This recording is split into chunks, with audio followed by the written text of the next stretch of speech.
નમસ્કાર મિત્રો, મારી પીઆર ગુજરાતી ચેનલમાં તમારું સ્વાગત છે। મિત્રો, અત્યારે હાલની સૌથી મોટી અને દુઃખદ ખબર સામે આવી રહી છે। જી આ મિત્રો, આપને જણાવી દઈએ કે ભાવનગરના શિહોરમાં અકસ્માતમાં ભાજપ નેતા મુળજી મિયાણીનું મોત થયું છે। બાઇક અને અજાણ્યા વાહન વચ્ચે અકસ્માતમાં મિયાણીનું મોત થયું છે। શિહોરના ગઢુલા ગામ નજીક આ અકસ્માત સર્જાયો હતો। તો ઘટનાની જાણ થતાં પોલીસનો સ્ટાફ ઘટના સ્થળે પહોંચ્યો હતો અને તપાસનો ધમધમાટ શરૂ કર્યો હતો। મળતી માહિતી અનુસાર આપને જણાવી દઈએ કે ભાવનગરના શિહોર નજીક બાઇક તથા અજાણ્યા વાહન ચાલક વચ્ચે અકસ્માત સર્જાતા ભાજપ નેતાનું મોત થયું છે।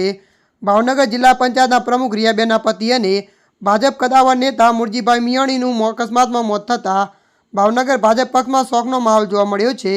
તો વધુમાં જણાવી દઈએ કે ગઢુલા નજીક બાઇક લઈને પસાર થતા હતા ત્યારે અજાણ્યા વાહનની અડફેટે તેમનું મોત થયું છે અને તેમને સારવાર મળે એ પહેલાં જ અંતિમ શ્વાસ લીધા હતા। ભારતીય જનતા પાર્ટીના આગેવાનો તથા પરિવારજનો શિહોર CHC સેન્ટર પહોંચ્યા હતા। ત્યારે મિત્રો, હાલ માટે આટલું। મળીશું નવી અપડેટ સાથે। જો તમને અમારો વિડીયો પસંદ આવે, લાઇક, શેર અને સબસ્ક્રાઈબ કરી નાખજો। ધન્યવાદ।